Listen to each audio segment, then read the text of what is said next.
기도하옵나이다. 아멘. 특별히 고유 명절인 설을 추석 명절을 계속 연휴 가운데 이어가고 있는데 우리 사랑하는 성도 여러분들은 늘 즐겁고 건강하시며 또 사랑과 따뜻함이 넘치는 연휴를 계속 보내시길 예수 이름으로 축복합니다. 제가 목요일날 아침에 새벽 5시 45분에 저 울산에 있는 손녀딸 얼굴을 보기 위해서 출발을 했어요.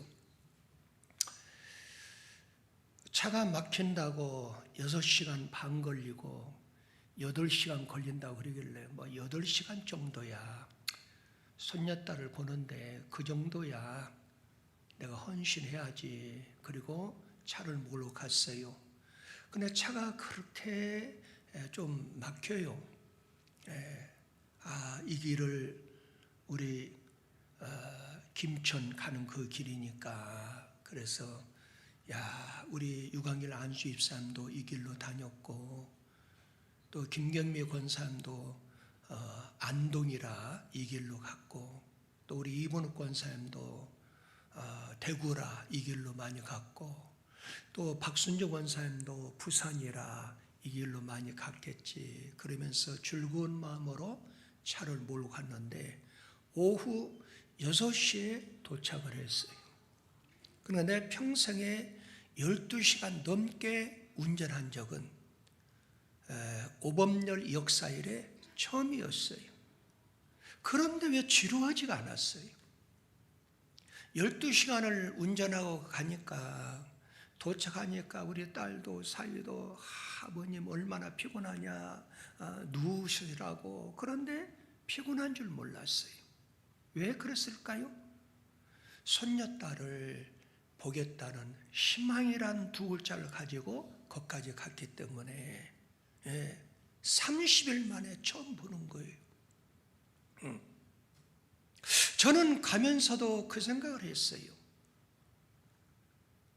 12시간 운전했는데 피곤할 수 있잖아요. 근데 희망이라는 두 글자를 놓고 운행하니까 피곤한 줄 모르겠더라고. 아마 오늘 또 여러분들이 추석 연휴를 맞이해서 여러 군데서 활동하다가 주일날 어쩔 수 없이 성전에 나와서 쉬고 싶어도 이렇게 다 현실과 환경을 다 물리치고 교회에 달려나왔는데 어떤 사람은 즐거운 마음으로 피곤한 줄 모르고 나오는 사람이 있는가 하면은 정부에서 좀 방침을 취해서 월요일날부터 토요일날까지 완전히 쉬게 하고 그걸 월요일날부터 그냥 또 출근하게 만들지 왜 하필 주일날이 공휴일로 끼어가지고 또 월요일날 쉬잖아요. 또 화요일날 쉬잖아요. 그러니까 놀다가 말고 교회 왔다가 또 다시 또 가려고 하니까 힘든데 왜 이럴까 하면서 힘들게 나온 사람도 아마 있을 거예요. 그러나 중요한 사실은 예수님에 대해서 희망이란 두 글자를 안고 나오면은 지치지 않고 피곤하지 않고 마른 땅을 걸어가더라도 지치지 않은 새 힘을 하나님이 주시는 줄 믿습니다. 여러분, 오늘은 우리가 한번 조용하게 묵상하면서 인생의 근본 문제가 과연 무엇인가 한번 함께 은혜 나누기를 소원합니다. 여러분, 인생의 근본 문제는 과연 무엇일까요? 예수를 잘 믿는 크리스찬이나 예수를 모르는 이방인 세상적인 사람들도 이구동성으로 하는 말은 의식주를 해결하는 것이라고 얘기를 합니다. 오늘날 전 세계를 가만히 보면 국제적으로 분쟁도 일어나고 전쟁도 일어나요. 뭐 때문에 그럴까요? 의식주 문제 때문에 이런 분쟁도 전쟁도 일어나고 있어요. 대부분의 사람들은 이 의식주를 해결하려고 세상의 학문을 많이 쌓아요. 그래서 지성인을 찾는 사람이 있잖아요. 또 어떤 사람은 정치로 그걸 해결하려고 그래요. 어떤 사람은 경제로, 어떤 사람은 사상으로, 어떤 사람은 자기의 철학으로 해결하려고 합니다. 그러나 이 지구상에 그 누구도 정치인도 철학인도 경제인도 지성으로 부르는 지식인들도 이 지구상에 와가지고 해결한 사람은 한 사람도 없어요. 그래서 수많은 사람은 낙심해요, 실망해요, 좌절해요, 절망 가운데 포기하며 살아가고 있는 사람이 사실은 많습니다. 여러분과 저는 우주 만물을 창조하신 여호와 하나님께서 여러분과 저를 하나님의 형상대로 지어주신 줄 믿습니다. 하나님께서는 여러분과 저를 하나님의 형상대로 지으시고 땅도 그리고 환경도 물질 등 여러 가지를 지배하며 살 수 있도록 여러분과 저한테 특권, 다시 말씀드려서 하나님의 주권을 주셨습니다. 그러나 아담과 하와가 하나님 말씀에 불순종하고 죄를 범함으로 인해서 하나님이 주시는 그 주권을 상실해 버렸어요. 그래서 성경은 분명히 말씀해요. 따라 말합시다. 죄의 싹은 뭐라고요? 사망이라는 거예요. 그래서 로마서 6장 23절에 보니까 죄의 싹은 뭐라고요? 사망이라, 사망이라. 그러나 하나님의 은사는 그리스도 예수 우리 주 안에 있는 영생이라 그랬어요. 그럼 죄의 싹은 사망이라 하는데 과연 여러분들 죄는 어떤 것을 죄라 할까요? 따라 말합시다. 하나님 말씀에 불순종하는 것이다. 하나님 말씀에 불순종하는 것이 죄악이에요. 다시 말씀드려 하나님께서는 선악과를 따먹지 말라고 했어요. 근데 하와와 아담이 그 하나님 말씀에 불순종해서 선악과를 따먹었어요. 그 사건에서 죄의 기원이 시작이 된 거예요. 더 쉽게 표현하면은 하나님 중심의 삶으로 내가 살아왔어요. 그런데 자기 중심의 삶으로 전환되어 살아가는 거, 이게 죄악이라는 거예요. 그러니까 여러분들 자신을 가만히 생각해 봐야 돼요. 무슨 사람을 해코자 하고 사람한테 피해를 주고 사람 사기를 치고 이것만 죄가 아니라는 거예요. 하나님 중심의 삶 속에서 이제는 내가 좀 철이 들었다 해가지고 자기 중심의 삶으로 전환시켜서 사는 것이 이게 무서운 죄악이라고 말이에요. 더 쉽게 표현하면은 하나님의 말씀대로 사는 삶이 눈에 보이는 대로 육체 욕구에 따라서 살아가는 삶으로 전환시켜서 사는 삶, 그게 죄악이라는 거예요. 믿으시면 아멘. 그러므로 하나님 주신 주권을 죄로 말미암아 상실되었기 때문에 인간의 방법으로는 인생의 근본 문제를 해결할 수가 없습니다. 그럼 과연 여러분과 제가 우리 인생의 근본 문제를 영원히 해결할 수 없느냐? 따라 말합시다. 있습니다. 따라 말합시다. 있습니다. 있어요. 수많은 사람들이 인생의 근본 문제를 해결하기 위해서 학문도 지식도 또 정치적으로 경제적으로 철학적으로 많이 노력했지만은 해결할 수가 없었어요. 그런데 뭘로 해결할 수 있냐 그 말이에요. 해결할 수 있습니다. 따라 말합시다. 인류를 구원하기 위해서 오신 누구를? 우리의 메시아 되신 구원자 되신 예수를 믿으면 해결할 줄 믿습니다. 우리는 예수를 믿음으로 법 아래 있지 아니하고 하나님 은혜 아래, 예수 은혜 아래 있는 거예요. 믿으시면 아멘. 그래서 바울 사도는 로마서 6장 14절에서 죄가 너희를 주장하지 못하는 이는 너희가 법 아래 있지 아니하고 뭐 아래 있음이라? 은혜 아래 있음이라 그랬어요. 이 말씀은 예수만이 인생의 근본 문제를 해결할 수 있다는 거예요. 믿으시면 아멘. 그럼 인생의 근본 문제를 해결할 수 있는 가장 좋은 방법이 뭘까요? 따름을 합시다. 주에서 해방을 받아야 됩니다. 주에서 여러분과 제가 해방을 받아야 돼요. 뭐 정치나 배움이나 철학이나 무슨 뭐 경제나 그런 것들이 부의 축적이나 그런 것들이 해결한 것이 아니라 그 말이에요. 인생의 근본 문제를 해결할 수 있는 방법은 먼저 내 자신이 주에서 해방을 받아야 된다 그 말이에요. 믿으시면 아멘. 그러면 주에서 해방을 받을 수 있는 유일한 방법이 과연 무엇일까요? 여러분 성경 로마서 3장 28절에 보면은 이렇게 나와 있어요. 그러므로 사람이 의롭다 하심을 얻는 것은 율법이 행했지 아니하고 무엇으로? 믿음으로.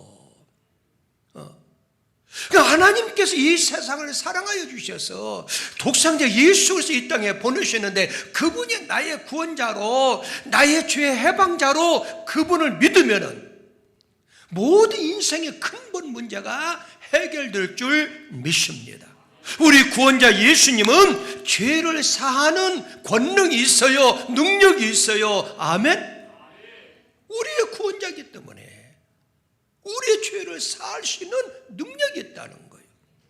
그래서 예수님이 직접 말씀하기를 마태복음 9장 6절에 보니까 그러나 인자가 세상의 죄를 사하는 권능이 있는 줄을 너희에게 알게 하려 하노라 그 말이에요.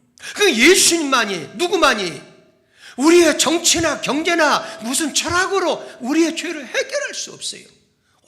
오직 예수 그리스도만이 우리를 세상의 죄에서 해결할 수 있다고 말해요. 그 능력, 그 권능이 누구한테 있어요? 우리가 의지하고 우리가 믿는 예수한테 있는 줄 믿습니다. 그래서 죄의 근본 원죄라는 게 있어요. 그렇죠? 그것은 하나님의 말씀을 불순종해서 선악과를 따먹은 그게 원죄. 그래서 창세기 3장 6절에 보면은 여자가 그 나무를 본즉 먹음직도 하고 보안직도 하고 지혜롭게 할 만큼 탐스럽게 한 나무인지라 여자가 그 실과를 어떻게 따먹고. 근데 하나님은 따먹지 말라고 했잖아요. 그런데 하와가 하나님 말씀에 불순종해서 그걸 따먹었다고 말해요. 그래서 죄의 근원 원죄를 범하게 되었어요.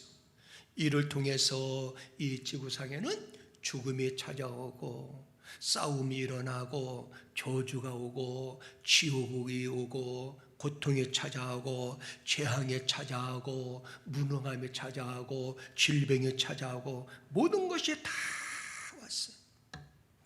뭐하므로? 하나님 말씀에 불순종하므로. 근데 여기서 해방받을 수 있는 비결은 하나뿐이 없어요. 우리의 길가 되시고 진리가 되시고 생명 되신 누구? 예수를 믿는 거예요.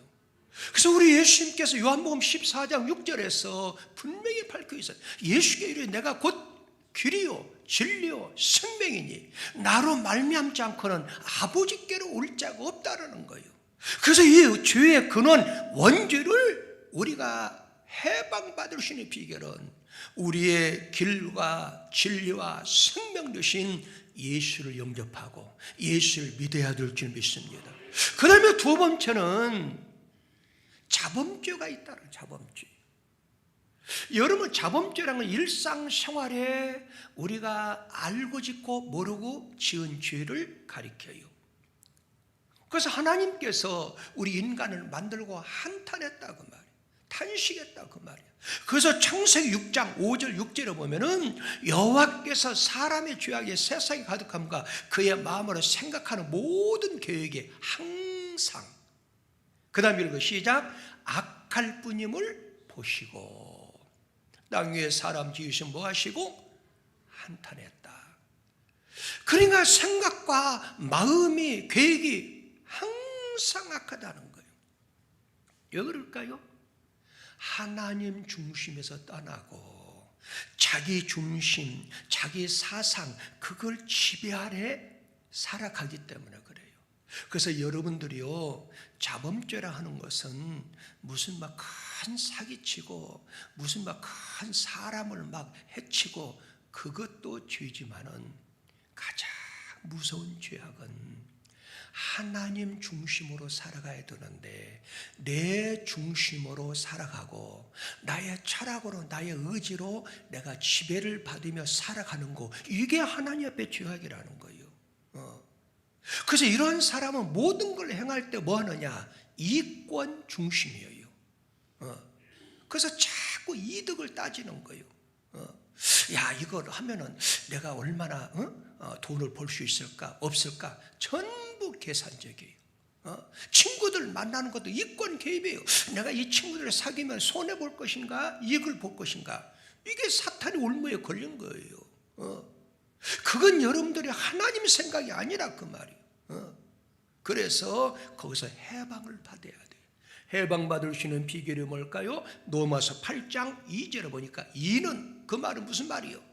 이런 자범죄, 자기의 중심 사상, 그 지배 아래 사는 사람들, 그 사람들, 이는 그 말이요. 시작. 그리스도 예수 아래 있는 생명의 성령의 법이 죄와 사망의 법에서 너를 해방했다. 성령의 법이 뭘까요?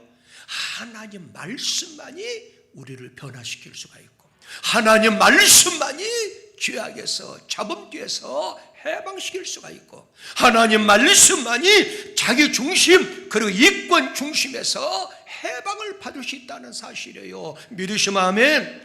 그 다음에는 뭐가 있어요? 우상숭배죄가 있어요. 우상숭배죄야. 이건 사탄의 통로예요.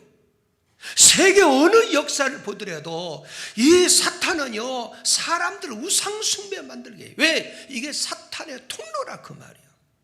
그래서 출애굽기 20장 4절 5절에 보면은 너를 위하여 새긴 우상을 만들지 말고 또 위로 하늘에 있는 것이나 아래로 땅에 있는 것이나 땅 아래 물속에 있는 것에 아무 형상이든지 만들지 말며, 그 다음에 그것들을 뭐 하지 말고 절하지 말며 그것들을 섬기지 말라. 나 여호와 너의 하나님은 질투하신 하나님이죠. 나를 미워하는 자의 죄를 갚되 아비로부터 아들에게로 몇 대? 3, 4대. 3, 4대. 그래서 여러분들 결혼할 때 그 집안에 좀 내력을 봐야 돼요. 왜 그러냐? 그 때에 열심으로 하나님을 섬겼다 하더라도 그 부모와 그 할아버지 할머니가 지은 죄 3대째 죄악이 내려와서 뭔가 풀어질 것 같은데 안 되는 가정들이 있어요. 그러나 그 집안이 대대적으로 예수를 잘 믿은 가정은 뭔가 일이 잘 풀어지는 거예요. 믿으시면 아멘? 왜 그럴까요? 우상을 섬기는 죄악을 범했기 때문에 내가 잘 안 되는 거예요. 여러분들, 사탄이 세상을 지배하고 세상을 다스리고 세상을 통치하는 방법이 우상숭배. 특별히 이제 추석 명절도 여름을 지냈잖아요. 추석 명절. 그런데 추석 명절 때 얼마나 우상을 섬겼어요. 근데 여러분들, 남편이 예수를 안 믿고, 그리고 또 집안이 예수를 안 믿고, 그러기 때문에 어쩔 수 없이 동참하고, 그런데 이제는 여러분들이 그 선을 좀 끊어줘야 돼요. 왜? 하나님이 기뻐하지 않아요. 하나님이. 어슬렁 넘어가지 말고 이제는 신분을 밝혀야 돼요. 나는 예수 믿는 사람이기 때문에 나는 우상을 섬길 수 없다. 내 자녀들을 함부로 우상 앞에 절하게 만들 수 없다. 왜? 하나님 믿는 가정이 됐기 때문에. 할렐루야. 왜? 3, 4대 그 죄악이 임한다고 기록되어 있잖아요. 그래서 거기에서 우상숭배, 사탄의 그 통로, 오는 그 세상 지배하고 다스리고 통치하는 그 통로가 우상숭배. 여기서 해방받을 수 있는 비결이 뭐냐? 요한일서 3장 8절에 보니까 이렇게 나와 있어요. 죄를 짓는 자는 마귀에게 속하나니 마귀는 처음부터 범죄함이라. 하나님의 아들이 나타나는 것은 마귀의 일을 멸하라 하심이라. 그래서 마귀의 일을 멸하기 위해서는 어떻게 해야 되겠어요? 전적으로 예수님 오신 목적은 마귀를 멸하기 위해서 오셨기 때문에 전적으로 예수를 신뢰하고 예수님을 의지하고 예수를 뜨겁게 믿어야 된다 그 말이에요. 할렐루야. 그럴 때 하나님의 역사가 일어나는 거예요. 특별히 여러분들 다시 말씀 전합니다. 여러분들 이제는 우리 한국 강산에도 옛날 같지 않고 예수 믿는 가정들이 많이 있잖아요. 아무리 급하더라도 여러분들 자녀들이 결혼할 때 그 집안이 뼈대 있는 집안이라는 것은 뭐 멸치도 뼈가 있다고 하지만은 그 뼈를 말하는 게 아니고 예수를 잘 믿느냐 예수를 안 믿느냐 거기에 따라서 여러분들 자녀들이요 엄청난 후유증이 나타나요. 예수 잘 믿는 가정으로 가면은 영원히 어려움이 없어요. 만사가 형통합니다. 할렐루야. 여러분 한국 교회를 가만히 보세요. 여러분 한국 교회 거의 큰 교회들 보면은 하나같이 전부 다 이 방송이 전 세계에 나가기 때문에 이름을 제가 댈 수는 없지만은 거의 다 3, 4대 예수 믿었던 그 자손들이 한국 교회를 다 잡고 있어요. 그 때에 예수 믿어가지고 큰 교회에 크게 이런 사람이 거의 없어요. 제가 다 조사를 했어요. 왜? 한국교회 연감을 지금 제가 교파를 초월해서 만들고 있어요. 근데 하나같이 다 큰 역사를 이루는 분이 누구냐? 그 집안에 대대적으로 예수를 잘 믿는 그 사람들이더라고. 장로님들도 마찬가지예요. 그렇지 않들이 거의 다 그래. 그러므로 여러분과 저는 어떻게 해야 되겠어요? 우리의 자녀들을 위해서도 힘들고 어렵지만은 시험이 왔을 때 그 사탄의 세력은 그 통로가 우상숭배에서 해방받으시길 예수 이름으로 축복합니다.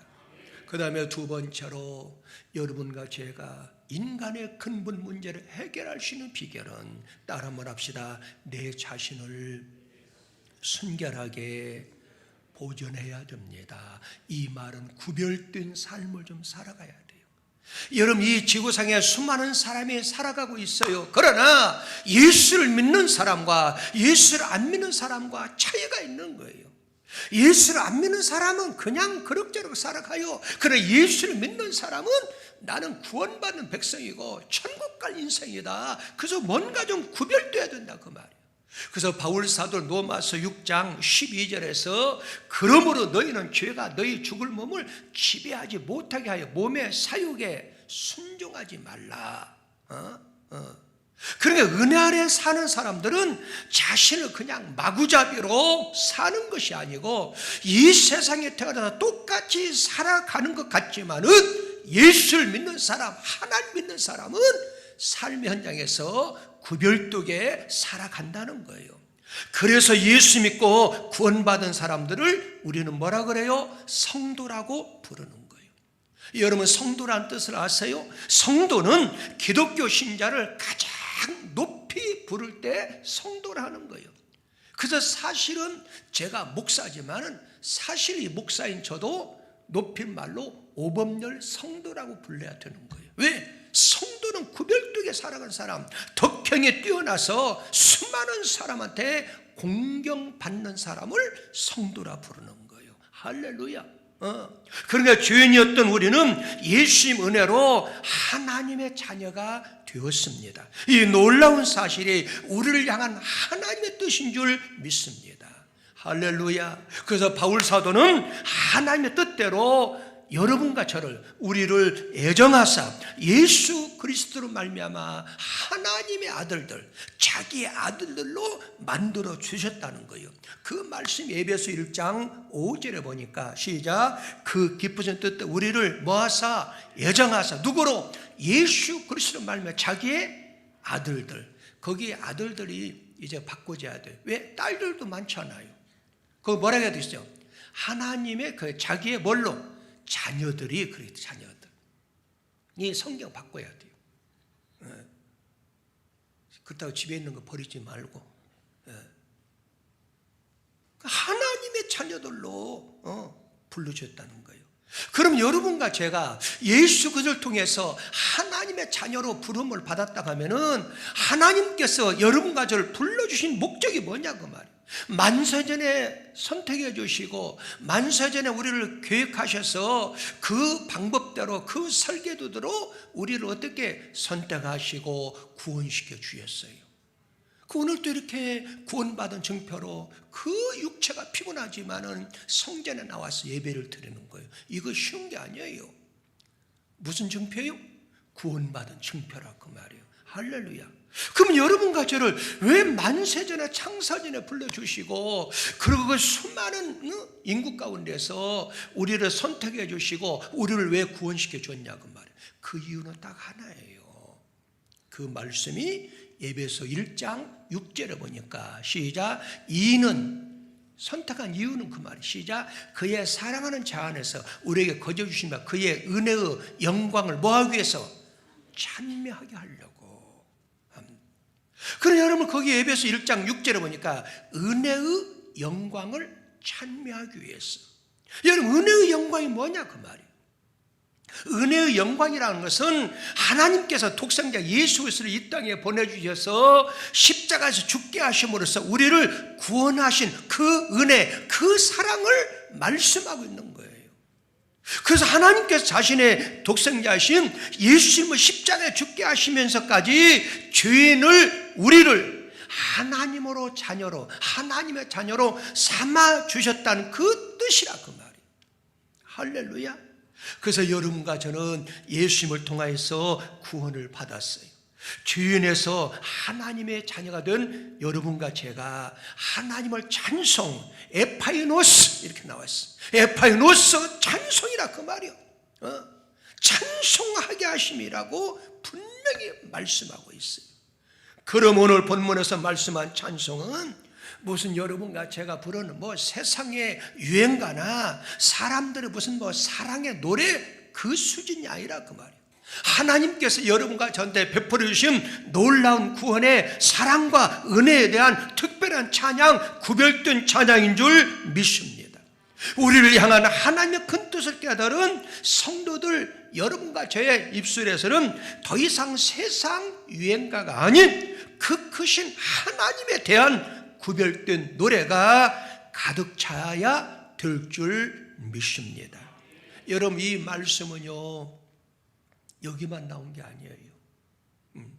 구약시대에도 그렇게 말씀을 사모하고 말씀을 사랑했던 그 이사야 선지자도 외쳤어요. 뭐라고 외쳤느냐?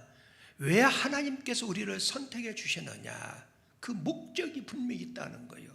그 목적은 이사야 43장 21절에 보니까 이 백성은 내가 나를 위하여 지었나니 나를 뭐하기 위해서? 찬송하기 위함이라 그 말이에요. 하나님께서 여러분과 저를 창조하시고 선택하시고 구원하신 목적은 자신을 순결하고 깨끗하고 정직하고 진실한 사람으로 보존해서 오직 하나님을 찬송하도록 하기 위함이라고 이사야 선지자도 바울 사도도 역시 선포하고 있는 줄 믿습니다. 하나님께서 우리를 선택하시고 구원해 주신 그 사랑을 높이 찬양하며 살아가시길 예수 이름으로 축복합니다. 마지막으로 따라 한번 합시다. 자기의 몸을 하나님을 위한 정의의 도구로 사용받아야 됩니다. 그러니까 여러분들 이제는 내가 인생의 근본 문제를 해결할 수 있는 비결은 내 자신을 어떻게 해야 되겠어요? 젊은 날에 두 다리가 후들거리기 전에 하나님 앞에 정의롭게 쓰임을 받아야 된다 그 말이에요. 오늘도 제가 얼마나 감사한 것은 여러분 찬양대가 이 교회마다요, 오늘은 무슨 날이에요? 추석 명절 기간이잖아요. 그래 교회 안 나와. 무슨 뭐 고향교회 가서 예배드리네, 또 뭐 친척집 가서 교회 가서 예배드리네. 성가대를 못 쓰는 교회가 많아요, 많아. 근데 우리 교회는 일부 예배도 성가대 꽉 찼어요. 역시 2부 예배도 빠짐없이 성가대 썼잖아요. 그러니까 여러분들이 자랑스러운 참 존경받을 만한 하나님의 축복의 주인공이에요. 여러분들, 그런데 내가 주님 앞에 쓰임 받을 수 있다는 것은 최고의 축복이에요. 여러분을 다시 말씀드리는데, 두 다리로 걸어 다닐 때가 내 인생이지, 두 다리로 걸을 수 없어가지고 휠체어를 타봐, 이미 내 인생 끝난 거예요. 내가 이리 가자 했는데 휠체어 미는 사람이 싫어, 오른쪽으로 가면은 누가 만류해요? 휠체어 타면 그때부터 내 인생 끝난 거예요.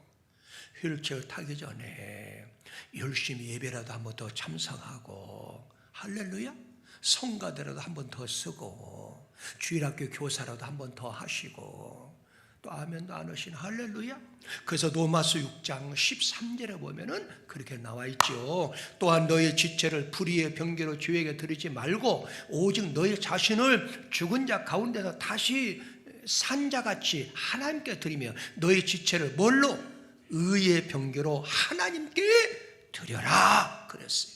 우리는 하나님께 주신 그 큰 은혜를 마음속에만 간직하지 말고 입술로도 표현하고 행동으로도 나타내야 될 줄 믿습니다. 그래서 바울 사도는 이렇게 표현하고 있어요. 로마서 12장 1절에 보면은 그러므로 형제들아, 이 말은 구원받은 백성들아 그 말이에요. 내가 하나님의 모든 자비하신 너희를 권하여 너희 몸을 하나님 기뻐하는 거룩한 뭘로? 산 제사라 되라. 한 제사. 여러분과 저는 새벽 예배를 드리고 있어요. 주일 예배도 오늘 드리고 있어요. 수요 예배도 드리고 있어요. 금요 철 예배도 드리고 있어요.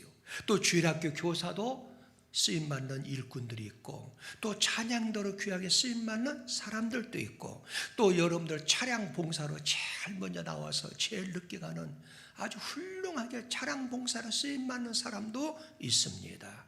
또 어떤 사람은 식당에서 봉사하면서 열심히 헌신한 사람도 있고, 오늘처럼 또 방송실에서 저렇게 얼굴 없이, 방송실에서 누가 지금 서 있는지 앉아 있는지 몰라요.